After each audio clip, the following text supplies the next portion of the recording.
I'm going to talk about diseases, and it's a talk I found in my Bible I given a long time ago, and I totally forgot I'd written it, and it was unfamiliar to me when I found the notes. And it's actually something I've been thinking about recently, and I thought, who gave that talk? I was thinking about this concept about some of these diseases mentioned in the Bible. Who gave that talk? And I found these notes, and it was me. So here it is. It's a surprise to me as much as you. So I've just kind of thought I'd go over it again because it's something I'm seeing in the world more and more now that I'll explain a bit more as we go. So I'm going to talk about leprosy, an issue of blood, and contact with the dead. Some things that, in the Old Testament law were no-nos, or if you had it, there was, some distance and some, ways you had to treat it, and only certain people could be involved with some of these processes. Now, I won't spend actually any of the talk in Leviticus. You'll be relieved to know we're not going to be sitting there reading the law in detail. I want to talk about these diseases as a bit more of a conceptual thing, as a way we can apply it to our walk now.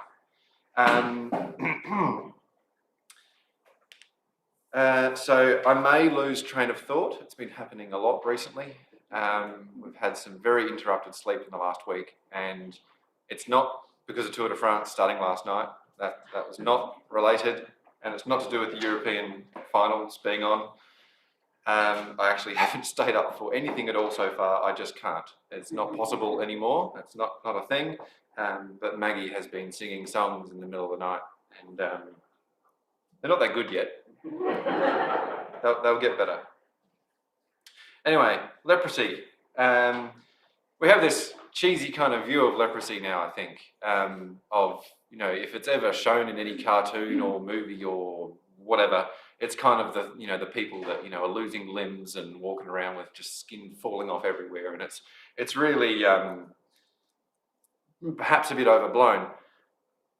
What leprosy is in the Bible may have been covering a few things. There might have been a number of skin disorders that were kind of grouped under leprosy. So there's really not a clear definition worth nailing your colours to as to what leprosy was in the Bible, as to what leprosy is defined as medically now.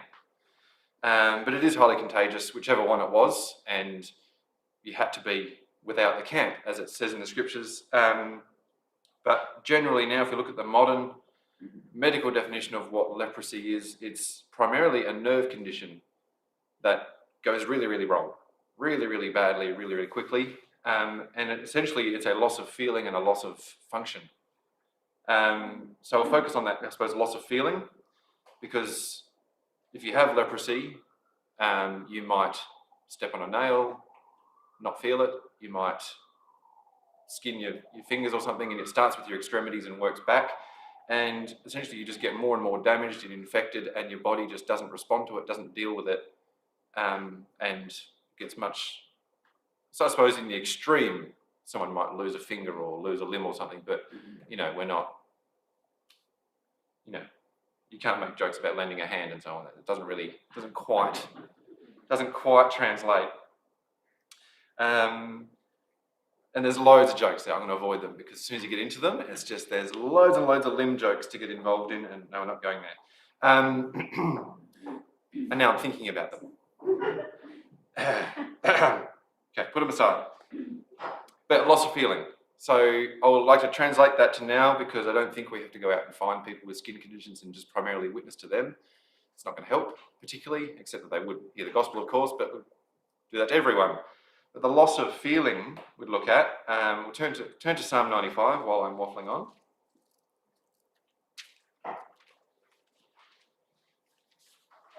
The loss of feeling, I would say, is fairly evident in the world. That loss of sensitivity, that loss of compassion towards one another, the loss of just natural affection, as the scriptures put it, the loss of just caring for anyone you might bump into.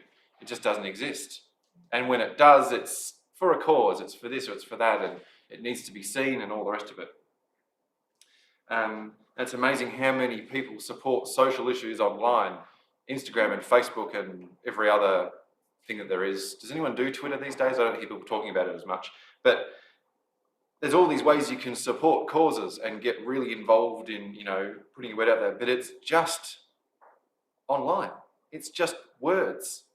It's an echo chamber. They're all stuck in there doing it. The issue still exists, and they're just there online patting each other on the back. And so there's this perceived care that goes nowhere. They're spinning the wheels, yet out on the street, not a care in the world. Just protect yourself. So I know that's a generalisation. There's probably lots of kind people out there who would help people in public. I'm not going to just absolutely blanket rule everyone in the world, but by and large, it's a hard-hearted world that will not give kindness unless being seen to be kind. So I'd say not just hard-hearted, but hardening. It's getting worse. It's progressively hardening to things that should be softened to, and they're softening to things that they should be firm on. They're getting really, really mixed up. So it's not just that all these causes are supported, but all of these categories of sin are individually supported and encouraged, rather than going, hang on, there's a problem here. I need to come to God for the whole thing. Anyway, Psalm 95, verse 8. Harden not your heart, as in the provocation, and as in the day of temptation in the wilderness. I think it might be talking about the gainsaying of Korah, when all those people got sucked into the earth when they had a big whinge. That's a very, very brief telling of the story, but a lot of people rebelled against Moses and the Lord didn't like it, and down they went. They hardened their hearts. They just could not handle that someone ordained by God was in charge. They couldn't humble themselves to kind of working together with the rest of Israel, and they said, no, we can do it better, and the Lord didn't like that. Main point is, harden not your heart. Don't turn that feeling off. Be aware of that. And if you find yourself hardening, if you find yourself angry at this and that, if you find yourself not sensitive to the needs of others, be aware of that. Seek the Lord about it, because whenever it mentions harden not your heart or soften your heart, it's always to the Lord. It's not just walk around being soft. It's for a purpose. It's to the Lord and it's to his service. So of course it's going to be, extended to others as well, and to be humbly walking with God, not against. We see a world that would support a lot of what the Bible and what God calls sin, and it's being supported as this is a good cause. How dare these people be treated differently? And the judgment of the Lord is seen as bad treatment. But the judgment of the Lord is to draw a line and to say, you need to be on the right side of the line. Please come to me and you'll be forgiven. We'll sort it out. All the rest of it. A brief précis of the entire gospel message, essentially. There's the line. If you're on that side of it, we need to talk. We need to do something. But the world has seen that as, oh, you've shunned me, you've abused me, the rest is gone, and they've turned their hearts against the Lord, and they are now supported, and it's just gone the wrong way. So I'd say that is the leprosy of this age, that they've hardened to the Lord, that their sensitivity is gone, and their softness is only for themselves or for anything that is against God. Matthew 14. A very well-known little story.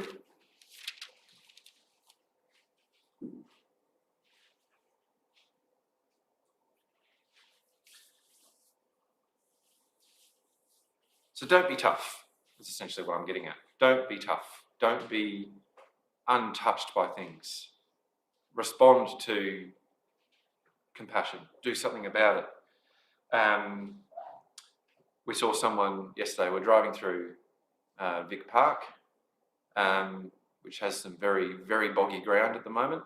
And as we were just driving through, we saw a lady doing a U-turn, and she was in like a tiny little, Nissan Micra or Hyundai tiny thing, one of those little cars, and it's only a narrow road, so you don't have, even in a tiny car, you don't have the room to do a neat U-turn completely on bitumen. But hers was pretty slack. Even on a good road, it would have been a pretty bad U-turn. Anyway, there's a bit of a ditch on the side and then rise up on the other side, but it's all very soft and muddy and slippery. And she didn't just kind of stop at the edge of the bitumen and just kind of 3-point turn it back and then take off again. She's just gone flump down the ditch and its wheels are spinning and mud's flying everywhere. And then she got to where it was really soft and jammed the brakes on. And we're driving through and I'm going, oh, I've got a trailer on the back, I've got a baby in the car. Oh dear. And we pulled over because I forgot where we were going, or I hadn't looked at the address yet, and I was just driving until we got close, and I thought I'll check when we get close. That's just the way, I don't know, that's the way I do things recently. And I just stop and go, in the right situation, I don't even have like a strap or anything in the car to tie on and tow out. I got nothing. I got nowhere to help right now, and I got the baby in the car. I thought, RACV exists. We'll come back through here and see if she's all right in 20 minutes once I've gone to where we need to go and so on. Totally forgot to do that later. Should have probably gone back to check she wasn't stuck there still. But there's plenty of other people around, and I know RACV exists, and she may have got out, but maybe I should have stopped. But with the baby in the car, I was like, oh, dearie me. Anyway, maybe the wrong story to tell. Probably should have helped. Hope she's all right. Okay. But we should respond to that. We should see these situations and go, let's help. And of course, that is just a very, very simple, practical need. But everywhere we meet people, there's people with problems. At work, everyone who sits in front of me has a whole stack of problems, which they completely tell me about unsolicited. And it's a very, very messed up world. So there are lots of needs, and we should never soften to those needs, because the answer, no matter what the problem, is always Jesus. It's always going to be through Jesus. Matthew 14, verse 13. And when Jesus heard of it, bit in the story before, doesn't matter, he departed thence by ship into a desert place apart, and when the people had heard thereof, they followed him on foot out of the cities. And Jesus went forth and saw a great multitude, and was moved with compassion toward them, and healed their sick. And when it was evening, his disciples came to him, saying, This is a desert place, and the time is now past. Send the multitude away, that they may go into the villages and buy themselves victuals, dinner. But Jesus said unto them, They need not depart, give ye them to eat. And they say unto him, We have here but 5 loaves and 2 fishes. And he said, Bring them hither to me. And he commanded the multitude to sit down on the grass, and took the 5 loaves and the 2 fishes, and looking up to heaven, he blessed and brake, and he gave the loaves to his disciples, and the disciples to the multitude, and they did eat, and were filled, and they took up of the fragments that remained 12 baskets full. And they that had eaten were about 5,000 men, beside women and children.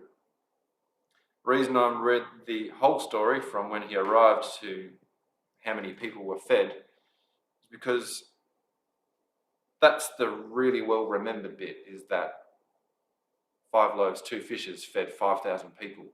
And that's the miracle that is spoken about. It's even used in, people make jokes about, about this miracle.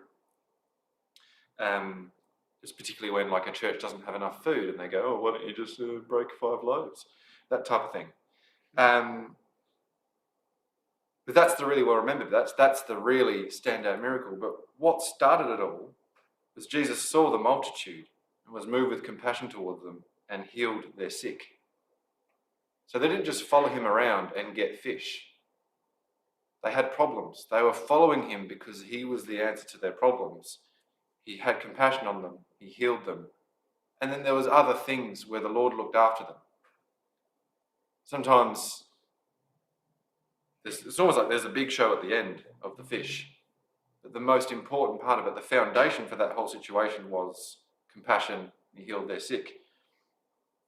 So we need to make sure that we come to Jesus for the healing, not just for the natural provision, not just for the blessings, the lifestyle, the surrounding things, that we remember what is central to the gospel message and why healing existed, was to let people, to heal hearts. It might have been another illness, of course. But as anyone who's had a long-term illness or injury knows, it really affects your heart. No matter what the problem is, it affects your heart and your mind for a long time. And if someone's dealing with that, they get more and more bitter. The whole world seems broken to them and they can see through it all. They see the lack of care. And then when someone comes along with the gospel message and goes, that can be healed, then the Lord steps in and heals it and heals the brokenhearted. That's what's so amazing about that, is that whole experience is complete in there. And of course, we hope they continue on with the Lord. They don't always.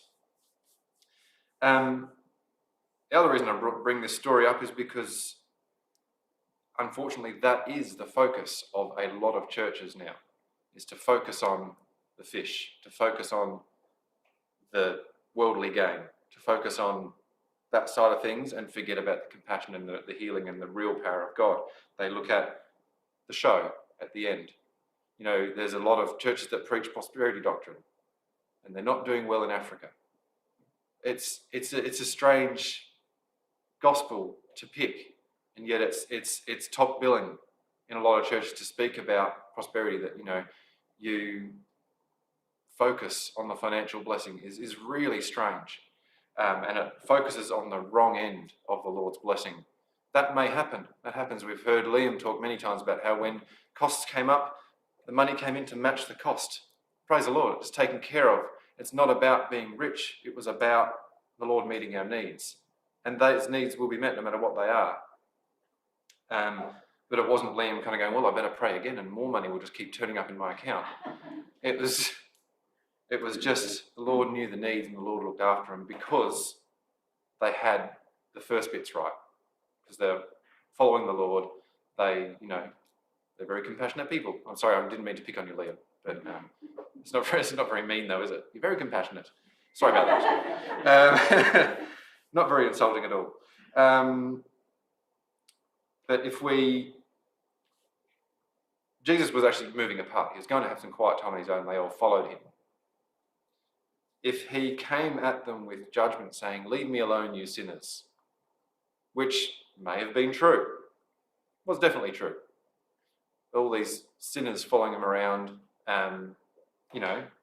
leave me alone. I've just crossed an ocean into a desert to get away from you. Do you not get what I'm doing? Leave me alone. If we carry on in our walk, comfortable in our little, I just want some quiet. I just want to be left alone. We can't forget what we're doing. And of course, when it was in front of him, he had compassion on them. We have to remember that part too, because attacking a hard heart, as you know, will only make it harder. I think my witnessing technique, maybe late teens, early 20s, a bit gung-ho, not very compassionate, got into arguments. You don't win anything there. You don't learn anything, you don't gain anything, and they think you're just another idiot Christian they met. So that's what we need to remember. So not just for salvation, but for the small things. That's why we come to Jesus, because that leads to more salvation. The next one, issue of blood. It's a bit icky. John 15, which I've written as Joel 15. I've spent John with an L on the end. That's the state of my mind recently. Johl. If you can find that book, you're doing well. John 15. So issue of blood, a bit easier to kind of figure out medically, is no coagulation, essentially. They've got a blood disorder, which means it doesn't scab up. It just keeps on bleeding. It's pretty gross. Now there are other issues of men and of women that the Old Testament talks about, but this issue of blood particularly is no coagulation and essentially very, very vulnerable people. So no healing, essentially. They don't repair. They just stay ill and get more ill. John 15. No, don't jump to that yet. I'll explain a bit more.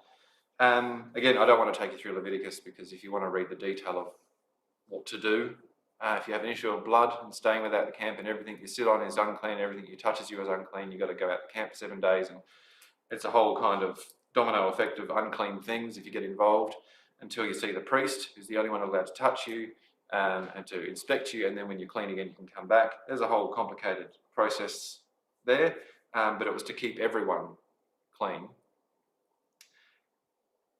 No coagulation spiritually, no healing of wounds. We can spiritually choose to not heal in a way. We can hold on to issues rather than seeking the Lord for comfort, or rather than putting the Lord first and seeking the Lord about these things. We can kind of hold on to something because it feels justified, and then it doesn't heal. Of course it won't heal. If we're putting our mind and our anger or perceived correct response to a grievance, if we're putting that first, the Lord can't step in. One of the best little sayings I'd heard about our attitude in the Lord was, if you justify yourself, the Lord can't justify you. So if we spend our time, justifying yourself, I'm kind of just repeating what I'm saying. The Lord can't do his part because we're taking that over. We're already doing that. He's going, well, if you're busy building your own house over there, I'm not going to get involved. You've already made your own little thing over there. I can't justify you.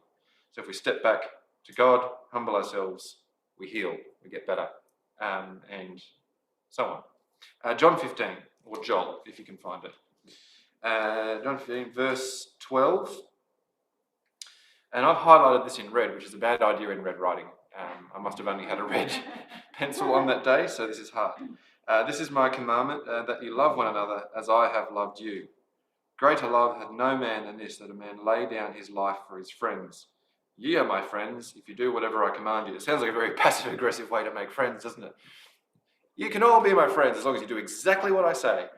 He's the only person ever who could say that and not be too weird. Verse 15, henceforth I call you not servants, for the servant knoweth not what his Lord doeth, but I have called you friends, for all things that I have heard of my Father I have made known unto you.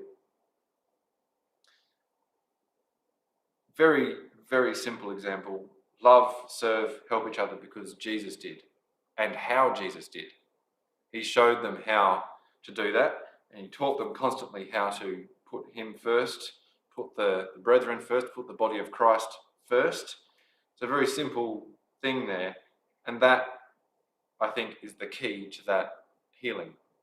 If you have a problem, no matter what it is, social right through to cancer, anything, that's the scale in my mind. Cancer's the worst, back to just some social problem. That's the scale. Everything on that scale fits under, if you serve your brethren, if you serve the Lord first, you're building that foundation to be in the right place when you're seeking the Lord. If you have that problem and you go, no, I'm going to draw apart and I'm going to do this on my own, you've lost that key ingredient of remaining a functioning part of the body and caring for what is the Lord's work and the Lord's body. You make it harder. You're setting yourself further away from God. So, yes, of course, we pray on our own. That's definitely the bit we need to draw apart. But if you remove yourself in these situations and hide away from what you think might be shameful or embarrassing or too hard to tell or whatever it is, you need to come back to the Lord, come back to the body, because that is the way we function in the Lord, is together, serving each other, supporting each other. Proverbs 18.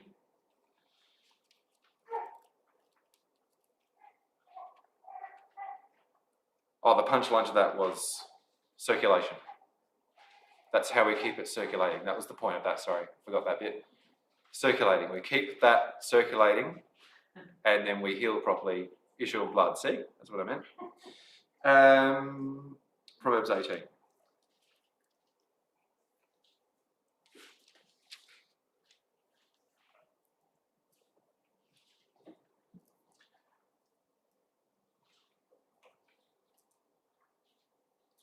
Verse 19, and I've highlighted in the right colour this time. It's in green behind black, so it's quite easy to read. A brother offended is harder to be won than a strong city, and their contentions are like the bars of a castle. Most of the time, I'd read this from the point of view of maybe I've offended a brother or someone's offended this brother and we're trying to win them back. I would put it to you that you put yourself in the position of the brother offended and go, should I be that hard to win back? Maybe put this in mind for if anything offends you in the future. Should I be that hard to win back? Should I put the bars up? Should I put the walls up? Why should I be so hard won? Why should I put myself so aggressively separate from the body if I'm, to make it with the Lord? What possible offence in this life could be worth losing your salvation, separating yourself from the body? Why would we do that? So I could call you all kinds of names. I won't. And you'd still have to put the Lord first and go on. Don't use it as a license to insult people, even though it's sometimes fun. Don't do that. Don't make yourself hard won. Don't build those walls. Keep it open, because the person on the other side is your brother in this scenario. Is your brother, your sister, who if they're there, if they're approaching, it's because they love you. It's because they want to serve the Lord. They want to see the circulation continue, this healthy body remain a healthy body. Also, if it is a strong city, if it is big walls and bars and so on, that's pretty deliberate. You could be offended and not build anything up and just fall to your knees and cry out to the Lord. If you're offended, if you're hurt, if something's going on, don't build a castle. Don't put all those walls up. Don't harden in that time. That's the end of that one. Issue of blood, done. Done it quicker than the leprosy one. Contact with the dead is the last one. 1 Corinthians chapter 1.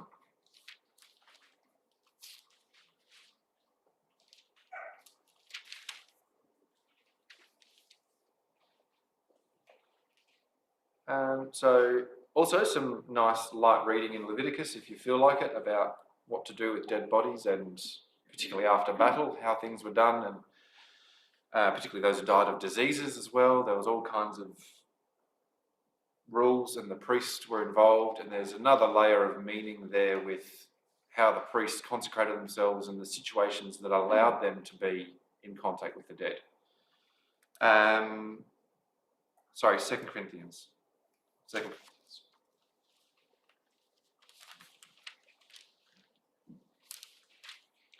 Corinthians chapter 1 and in verse 12.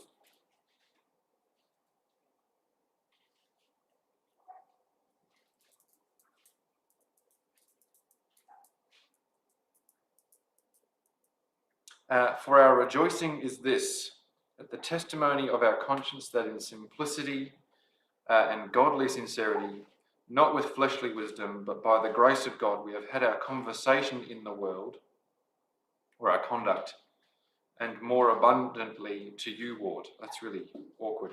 Thanks, Paul. For we write none other things unto you than what ye read or acknowledge, and I trust ye shall acknowledge even to the end. And also as also ye have acknowledged us in part, that we are your rejoicing, even as ye also are ours in the day of the Lord Jesus.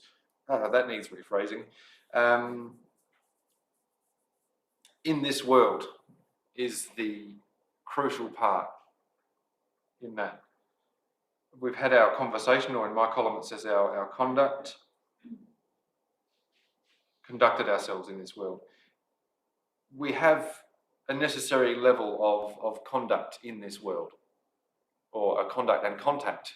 We don't just become a Christian and completely remove from any world contact, because you can't do that. The priests in the Old Testament still had to make contact with the dead.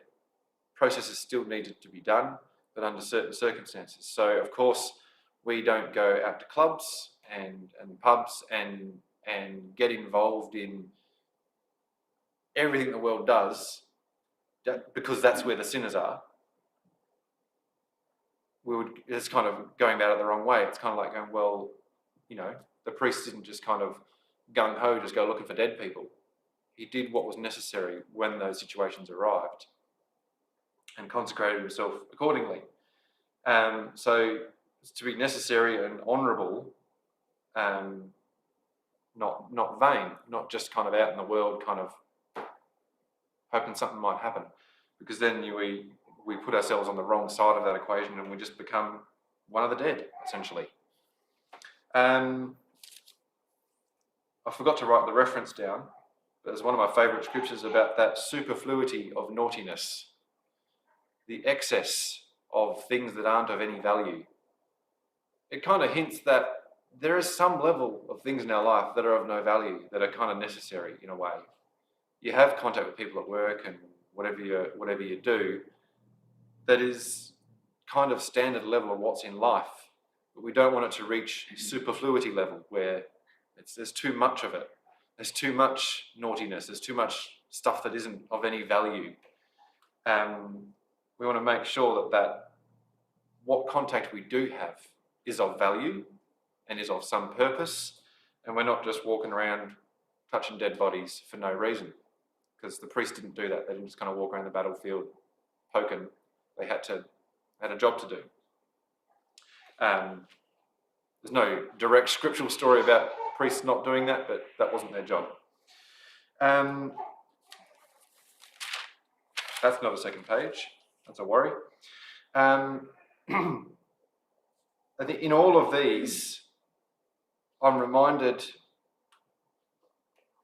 of our purpose. I suppose every time you read the scriptures, you're reminded of your purpose in the Lord, because as soon as you close the Bible, and as soon as you kind of get up off your knees and go about your day, it's so quick that we go back into standard flesh mode. So quick. We have to remind ourselves of our purpose.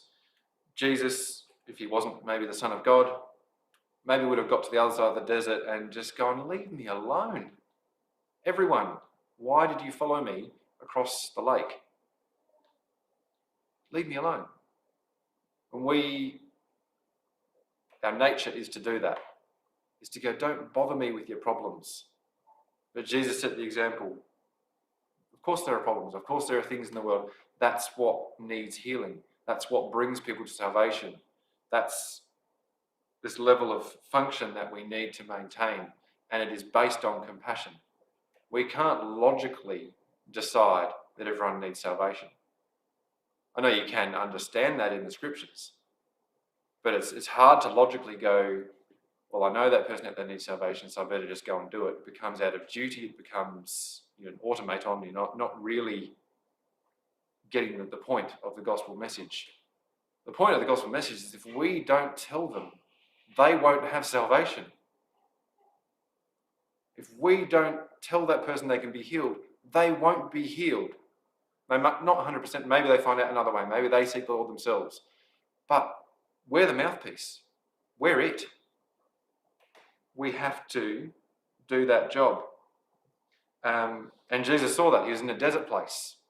He couldn't send them away. Half of them were sick. They're in the desert. And they're hungry. I don't know how they packed their boats these days, but I would have thought some of them would have taken more food or something. But same as this world. They're not prepared. They can go and buy oodles of toilet paper and loads of stuff at the shops, and things are too cheap, really. Things are just too cheap. Stupid stuff is just too cheap. And they can buy all that and think they've got everything in the world. And they're not prepared. They're not prepared for the life to come. They're not prepared for salvation. Let's be about that. Amen.